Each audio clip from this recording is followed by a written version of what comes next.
आणि आता आपण जिल्ह्यांच्या टॉप 9 बातम्या बघूया। नागपूरमध्ये ओबीसी विद्यार्थ्यांना स्वतंत्र वसतिगृह नसल्याने ओबीसी युवा अधिकारचे हॉस्टेल समोर बसत आंदोलन। मागील वर्षी 15 ऑगस्टपर्यंत विद्यार्थ्यांना हॉस्टेल देण्याचं दिलं होतं आश्वासन। मध्य रेल्वेच्या भुसावळ विभागामध्ये मेगा ब्लॉक 1 ऑगस्ट ते 11 ऑगस्ट पर्यंत अभियांत्रिकी कामांसाठी नागपूर भुसावळ मार्गावर ब्लॉक।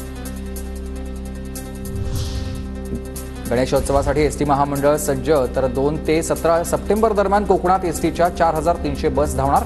मुंबई, ठाणे, पालघरमधून एसटीच्या जादा बस सोडल्या जातील।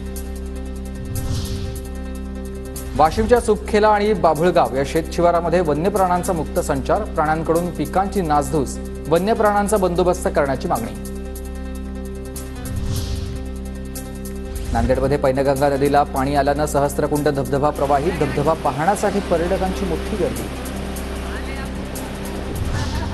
मुंबई नाशिक महामार्गावरील वाहतूक 10 दिवसात सुरळीत न झाल्यास जबाबदार अधिकाऱ्याला निलंबित करा।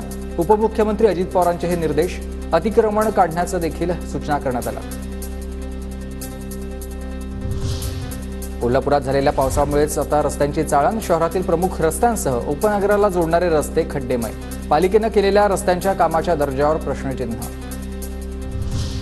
मध्य रेल्वेच्या भुसावळ विभागात मेगा ब्लॉक 1 ऑगस्ट ते 11 ऑगस्ट पर्यंत मेगा ब्लॉक।